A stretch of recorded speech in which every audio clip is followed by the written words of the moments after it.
Welcome back to the third episode of Northern Dispatch. My name is Harrison Faulkner, and I'm joined as always by our co-hosts on the program, Ryan and Tanya from Northern Perspective. Well, it's been an incredible week. Once again, Donald Trump is still dominating the news. He is living rent-free in the mainstream media journalists' heads, and I imagine, guys, he'll end up staying there for the next 4 years. I think that's pretty much a safe bet at this point. What have you guys made of the news this week? Well, you said it. I think media and content creators are thrilled that Donald Trump is going to be back in the White House. I think we learned from the first time around there's not going to be a day that goes by without something to talk about regarding Donald Trump. And with the magical dinner that happened over the weekend with Justin Trudeau, where he initially came back and said, "Oh, it was a great conversation. Everything went well," and then we learned what really happened. I think it's going to be an interesting 4 years for Canada, starting with the first day he's in office. Yeah, I think that's right. Yeah, I think the Liberals tried to play it off as, oh, it was so much fun. Trump was joking with us. It was great. I don't really think he was joking with them. I think he was demeaning them. But you wouldn't know that if you talked to the Canadian mainstream media. Yeah, they don't seem to understand what's a joke and what isn't. So, Right, exactly. And as should have been expected with all of the evidence we have, this was going to be a bullying session. Trump was going to have his way with Justin Trudeau. And when we were being told that it was a great success for the Canadians, I think most Canadians with some critical thinking skills could see that that was just good spin. Before we get into the show, we've got a lot of clips. We're going to go through a lot of what's been happening because the news is coming thick and fast here. We have to get to the results of our last episode poll. And the question we had last episode was, do you support Donald Trump's 25% tariff threat? And it wasn't even close. 80% of respondents said they do support Donald Trump's 25% tariff threat. Only 20% said no. What do you guys make of that result? I'm not surprised to hear it, but I think we should remember that we are supposed to be supporting our country here. 25% tariff would be disastrous for us. Yeah, I think that's the truth, is that it will be disastrous for us. But I think many Canadians are seeing that this is the thing that finally kicked Justin Trudeau in the butt to start examining our situation at the borders and to start examining our immigration policies. And maybe that's not so bad. well, and I also think that Canadians across the country that have been screaming about the fentanyl issues, the drug issues, the border issues, the immigration issues, this was almost call it a third-party validation of everything that they've been screaming about for the last few years. And the fact that Trudeau has essentially, responded to the snapping of the fingers of his master, the future president of the United States, it makes him look weak, but at the same time, it's getting him in line. And I think what Canadians are saying when they support the threat, they support the threat. They don't support the implementation. Yes. Because the threat is actually getting things done up here. Right, exactly. And I think Canadians are realizing that what they think and what they want, how they respond to polling, isn't going to influence the political situation in this country at all. Because when it comes to immigration, the polling has been out for years now that the majority of Canadians wanted the immigration controlled. And the government just wasn't responding, wasn't listening, and all it took was Donald Trump getting elected and threatening to tariff the country to death. That's basically what this would do. Let's get into the comments from last episode as well. As we said before, we're going to read out some of the comments that get the most likes, and then we'll get to the next poll question. The first comment we have comes from New Life on our last episode. This user writes, I applaud Trump and his decision to force Canada to shut the border. If our own government won't do it, then a partner in the U.S. has every right to impose sanctions. Borders are important and Canada is full. Going back to what we all discussed, that's clearly what's going on here. The U.S. president has put his foot down and dictated what is going to happen for our country. And I think Canadians would like the results if we do get control of our border. And next one is from Richard Firster 8049. I believe Trump is putting one more finishing nail in Trudeau's coffin. Trump absolutely knows the mess north of the border. He is in Canada's Conservatives' corner. Yeah, I think this is another indication of the fact that Trump's going to do what Trump's going to do. And I actually don't know if he really cares what happens up here. He may think that Pierre Poilievre might be a little easier to deal with. He may not. But one thing that he does know is that Trudeau essentially stabbed him in the back in one of the press conferences, and I don't think Trump has had any respect for Trudeau since then. And he knows that he has Trudeau's number, so he will take any and every opportunity to publicly humiliate Justin Trudeau and show him as the fraud leader that he is. And our final comment comes from Tricia Sullivan 7978. He, meaning Trump, has every right to want a safe border, as do we. Maybe this will push for Canada to clean up too. That's what the tariffs are meant to do, make both countries safer. Then we will be able to negotiate in a friendly manner.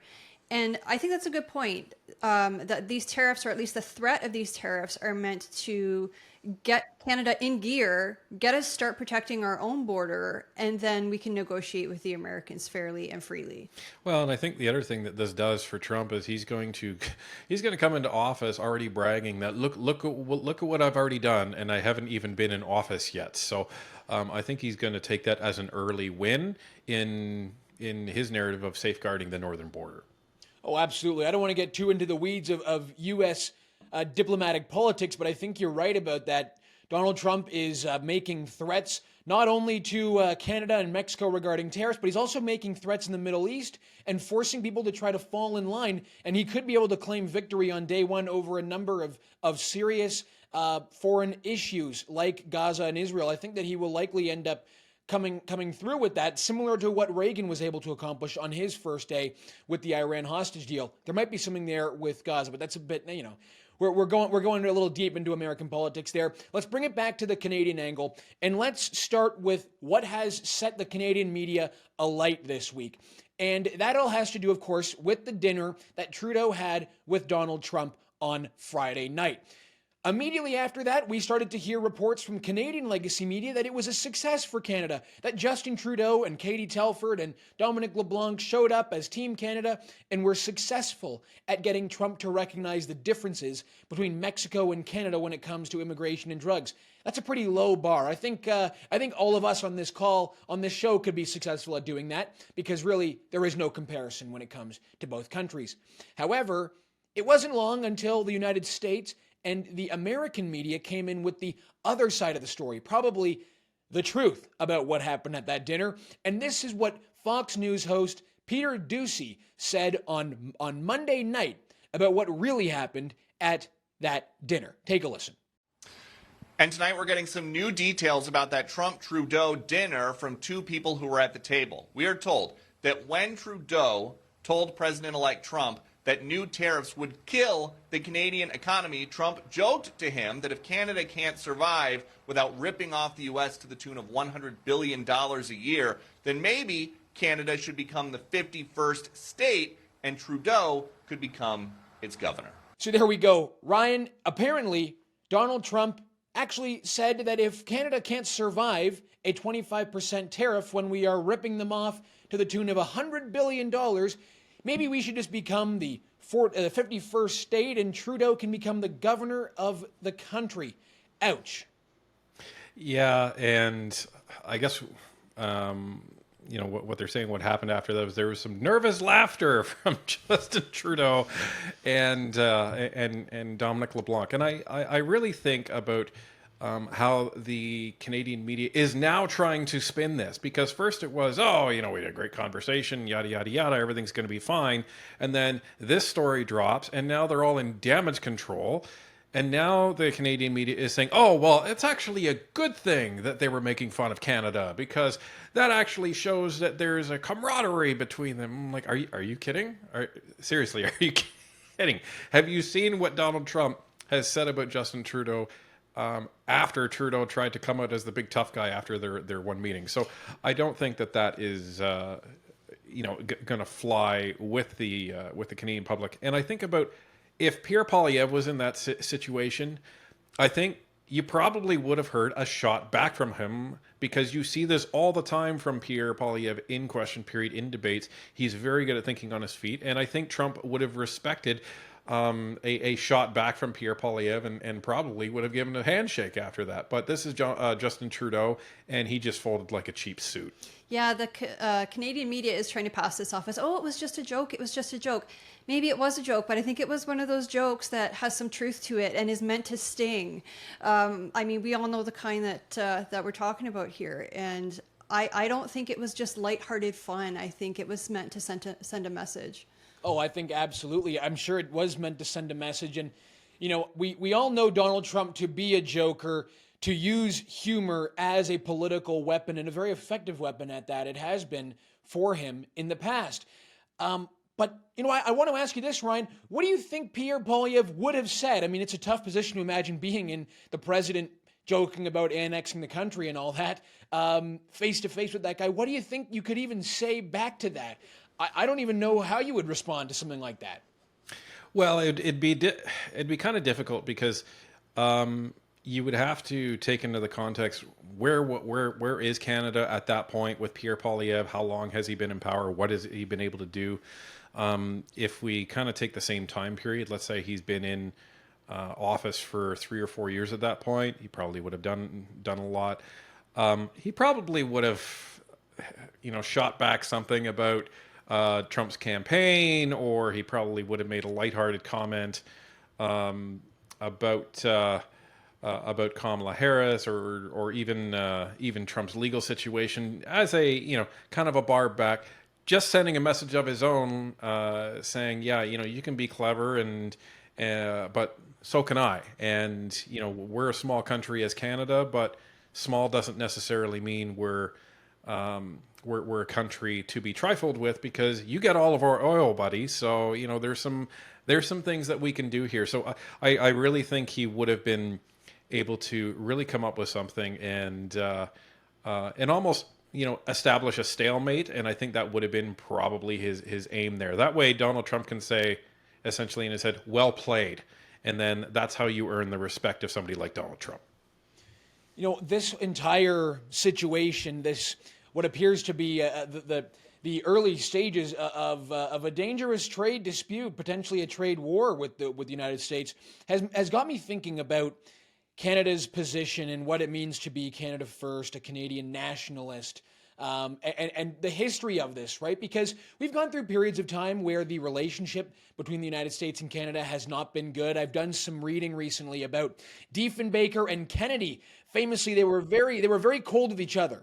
Very cold with each other, and Diefenbaker took serious exception to a memo that he received, which basically outlined America's plans to push around Canada, to dictate to Canada what can be done. I want to ask you this, Tanya. We look at the situation regarding trade. Donald Trump says that we're ripping the United States off by $100 billion a year. The reality is that comes from the United States buying our oil, and that also doesn't take into account the trade relationship with the United States. The U.S.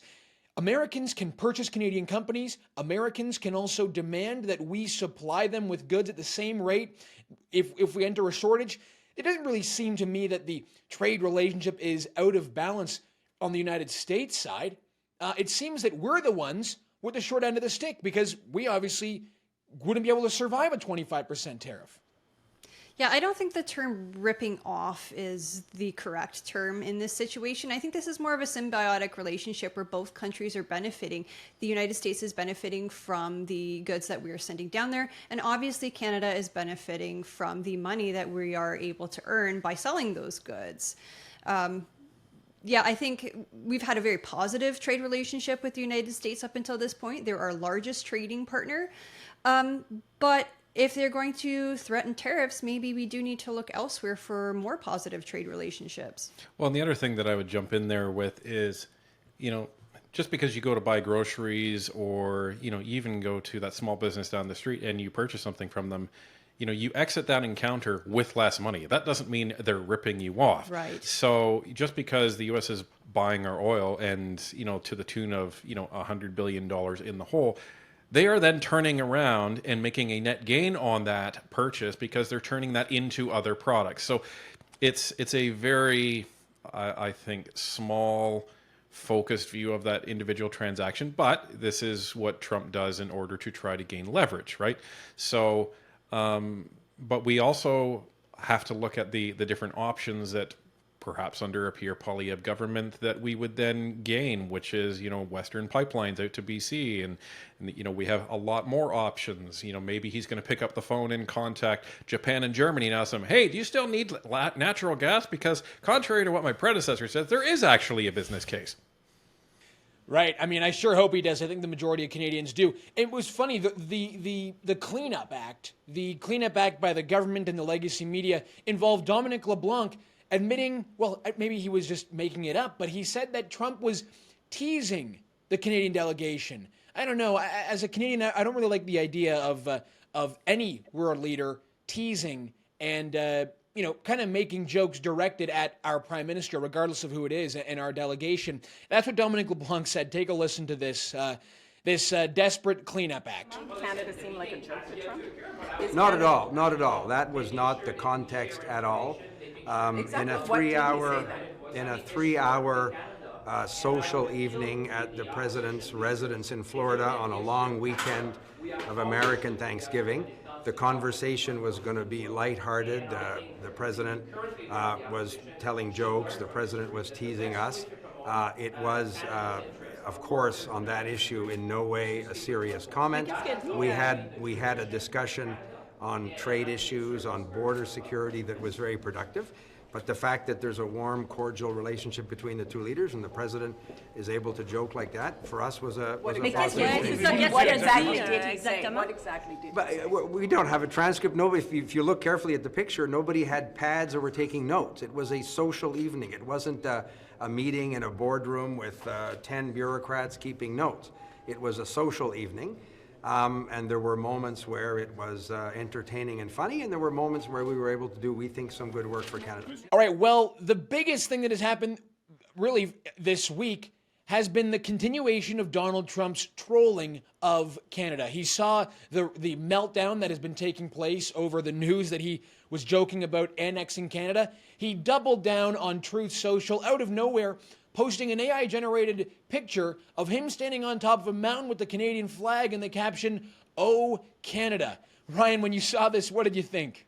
Oh, I thought it was real. No, I didn't. I'm kidding. He actually scaled the mountain. It's unbelievable. In a suit. Yeah, well, In a suit, no less. I thought he took a helicopter up. Let's be realistic here, but I thought it was funny, and I think it's interesting how short of a memory people have of Donald Trump. Like this is not the first time he has done something like this. This was literally just he knows that all of Canada all of a sudden is paying attention to him, and he just posted that as just a kind of like, I would say, a mischievous smile to the Canadian media and to the Canadian public. And yeah, it was to rub salt in the wound is what it was. Yeah, and to people that actually know what it was, it's hilarious. Like, am I a fan of Donald Trump himself? Not particularly, but at the same time, he's not a stupid man, and I thought it was absolutely hilarious. Absolutely. And believe it or not, we've actually obtained exclusive footage, True North exclusive. This is very exciting. We've obtained this footage of the moment that Donald Trump saw that picture and decided to troll Justin Trudeau. Take a look at this. Sign outside. I gotcha. It was fire. It was. Will you put it up on my side? You want to do it? Yeah. Good. All right. Well, let me get the rally No, out. do it now. Yeah. Do Okay. it. Get it up. Well, if you believe that was real, I'm afraid to say you've got some media literacy training that is definitely required. But in I have all some seriousness, oceanfront property in Lethbridge, Alberta. I'd like to sell you. yeah, exactly. The funniest part, you can just imagine that actually taking place with Justin Trudeau and his staff. Someone made that picture and was like, "Sir, look at this. This is gonna make the Canadian media go insane. How funny would it be to post this?" And he's like, "Yeah, get it up right away." I mean, that's the way he acts, right? It is funny, and I think we have to remember that Donald Trump is a troll artist, and this is actually part of his diplomacy. Yeah, I think we need to remember that all of our politicians are human, and maybe some of them have a sense of humor, maybe some of them don't. Well, and I think this is why he and Elon Musk get along so well, because Elon Musk is also a master troller as well. And but this is the interesting thing. Even the initial post by the Tariffs, it's not like Donald Trump picked up the phone and called Justin Trudeau. It's not like he had a official letter sent to the Canadian government. His threat from his tariffs was literally a post on Truth Social. So even that, who knows if it was a troll or not, but his trolling actually got things done. So you can't fault him with that. But people have to understand what is real and what is not. Well, exactly. And it reminds me of when he did this near the end of his first presidency, when he started to float around the idea of buying Greenland. And it looked as though he was actually serious about it. He may, in fact, try to do it again in the next 4 years.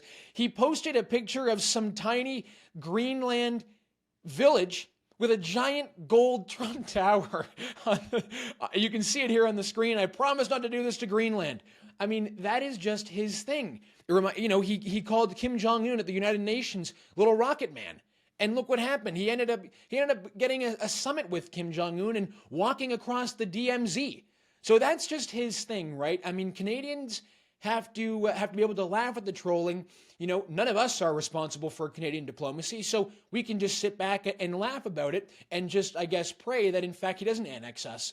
But we got to move along because we've got so many clips here to get to. This I found to be very interesting. This is the new line, guys, that the Liberals are rolling out. The new attack on Pierre Poilievre coming from Mark Miller, the immigration minister, of course, responsible for the immigration disaster. Take a look at what Mark Miller is now saying to Pierre Poilievre in the House of Commons. Mr. Speaker, it comes down to this. Do you trust the guy who renegotiated NAFTA with Mr. Trump? Do you trust the guy who secured the border during the pandemic of the century? Do you trust the guy who went down on President Trump's playing field to fight for Canadians to secure the border against the guy who spent 20 years making up interesting rhymes, spent 20 years securing one only thing, his own paycheck and a bloated pension? Do you trust the guy who renegotiated NAFTA, or do you trust the guy who spends his time making up interesting rhymes and spending 20 years securing his pension? If you've seen this clip, Ryan, what do you make of this new attack line against Pierre Poilievre for being soft on immigration and I guess a rhyme artist?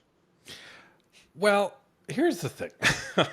The Liberals literally have basically nothing left to try and attack Pierre Poilievre and the Conservatives with. They've been almost spotless. They've made a few mistakes, and some of them were a bit larger, but the Liberals didn't capitalize at all on it. So this is essentially a clinic for anyone studying politics of how not to actually handle your political opponent.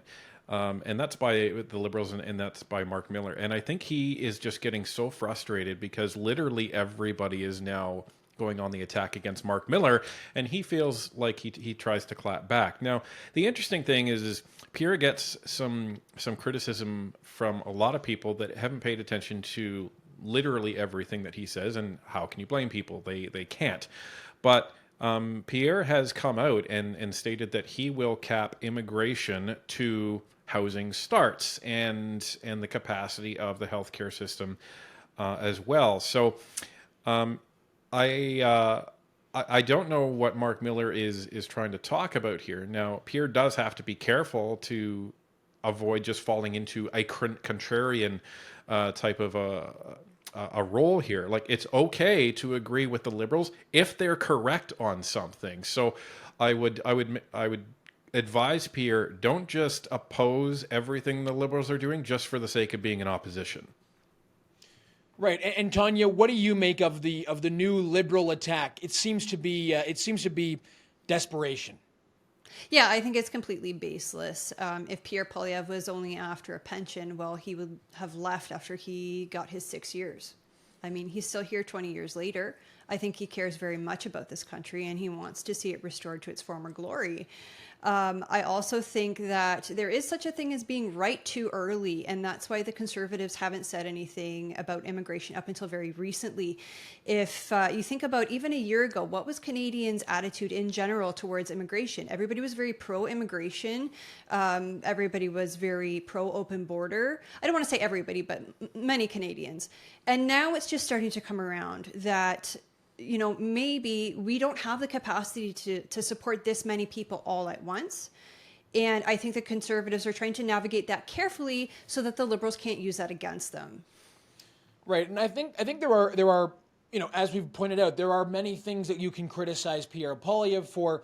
There is, as has been discussed many times on my show and on others, this concern that members of the Conservative Party are worried about being labeled, are worried about being attacked by the legacy media, and are, because of that, a little bit soft on some of the core conservative principles. However, I do find it funny that the Liberals are now attacking Poilievre for being anti-deportations, pandering and making up the rhymes. I think the rhymes and the slogans get a little tired for me, I have to say, but it is clearly desperation from them, desperation times, and what do they say? Desperate times call for desperate measures, and it looks as though Miller is certainly has reached that point. I want to now move on. We talked about the Mexican president, Claudia Sheinbaum, in the last episode because of her stance on the U.S. fentanyl crisis. She's now changed her focus to go after Canada, and she said that the Canadians should not be talking about the fentanyl issues, that Mexico needs to be respected, and I believe her exact words are as follows. Canada has a problem with fentanyl consumption among its citizens due to a drug access policy that is implemented in previous years. It is different from the problem that occurs in Mexico, where consumption is minimal. I find this interesting, Tanya. I'll go to you. It seems as though the Mexican president has forgot the part of the fentanyl creation part of this equation. Clearly, they don't have a problem because the Mexicans don't sell the fentanyl to their own people. Yeah, it sounds like she's saying, well, maybe we make it, but we don't use it, so, that makes it okay. Well, and they've obviously seen the movie Scarface, where it's where the main lesson that Tony Montana didn't take to heart was you never use your own product. That's basically what they do.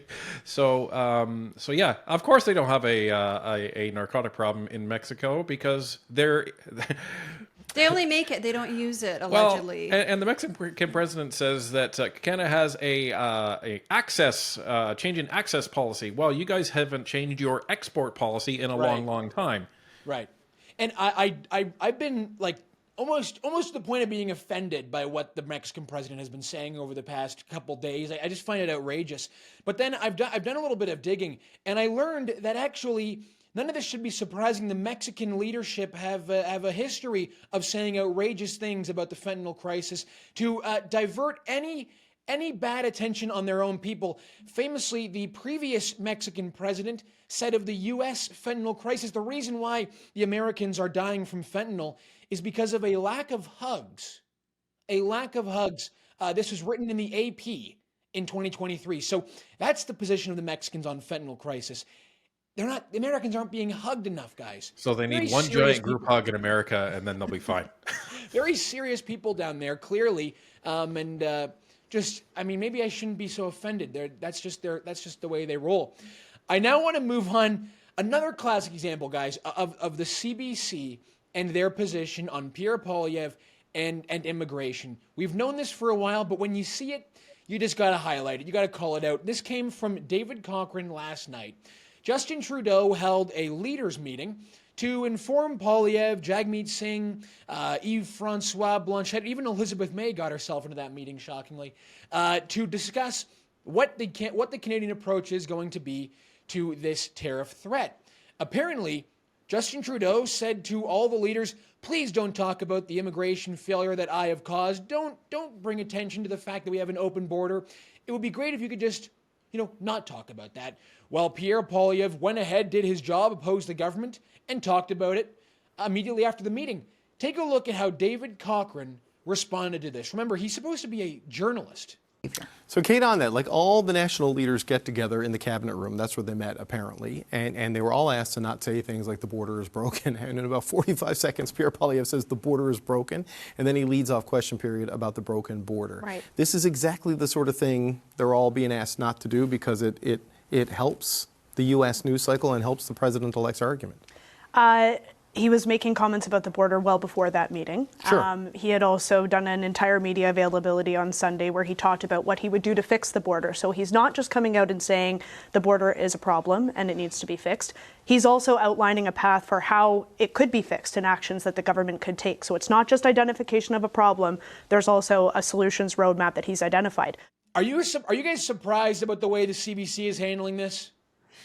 I'll tell you, we're not proper journalists, and I don't think even we would behave in that manner. Yeah, I must have left my surprise face downstairs. So sorry, I don't have that with me right now. So you'll have to settle with my not surprised face. No, the CBC has $1.3 billion reasons a year to act this way.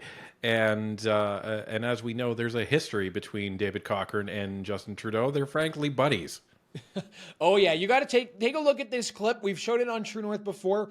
But remember, back in 2019, David Cochrane and the CBC were being so good to Justin Trudeau, so good to the Liberals, giving them some great headlines that Justin Trudeau decided to gift David Cochrane at a press conference a poutine. He famously said these words. Take a look at this clip here. This is for you, David. This is for you. No, me. Hey, Liberal Party always supports the CBC. So David Cochrane, the new host of Power and Politics, attempting to hold the Liberal government to account. It appears as though he knows who buys him the poutine, eh? Yeah, and evidently he got some extra gravy with that because that gravy has lasted about 5 years up to now. So, maybe he keeps getting, a new poutine delivered by Uber Eats every week. I don't know, but something's happening. He's getting some sort of delivery from Justin Trudeau because he keeps giving this over the top, I would say, completely biased view just towards Justin Trudeau and the Liberals. And Tanya, let's get into this here. Let's just think about the substance of what David Cochrane is expecting of Pierre Poilievre. To not criticize Justin Trudeau's government for arguably maybe their biggest failure in government, the most important and pressing issue of the day that is actually going to determine whether or not the Canadian economy survives, that can determine whether or not tens of thousands of Canadians have a job in the next 3 months. David Cochrane wants Pierre Poilievre to be completely silent on that and just go along with Justin Trudeau. I mean, that is an absurd ask at any time, but with these conditions, it's even crazier, even for the CBC. Yeah, in our Westminster parliamentary system, the job of the official opposition is to hold the government to account. And if you have the Prime Minister saying to the leaders of the opposition parties, please don't talk publicly about this, well then, how are those leaders supposed to hold the government to account? How is the media supposed to find out about this and then hold the government to account? And how is the public supposed to find out about this so we as citizens can hold our elected officials to account? Well, and this just goes back to the fact that Justin Trudeau doesn't take seriously who's the people that actually pay his salary. These are things that they should be discussed. They should be available to the public. This isn't a matter of national security. It's a matter of national embarrassment, but it's not a matter of national security. And national embarrassment, that is not a reason to be withholding, this type of criticism from the government. If anything, the government needs more criticism, especially from our mainstream media. Yet all the politicians do is demonize all of the people that actually do criticize them. That's why, we're called, these crazy, late night YouTubers that Justin Trudeau refers to in the House of Commons. Right. I mean, honestly, we could have an entire show, probably an hour-long show, just going over what the CBC said the previous day. It seems to be getting worse. And I think it's just reinforcing the need for the CBC to face some significant restructuring, as it appears is very likely going to happen. Well, that is all the time we have on the episode today. I'm afraid I've done it once again. You got to bear with me. we're still new to this show, I forgot to read out to you the poll question for this episode, which you can find in the pinned comment of this video. We want to hear you. We want to hear your comments. But we also want you to engage in the poll. The poll question for this episode is, do you think Trump will follow through with his tariff threat, or is he bluffing? Is he bluffing to Justin Trudeau? Let us know in the pinned comment your thoughts on that poll question. We will read out the results on the next episode. But until then, thank you very much for tuning in. We'll see you next week.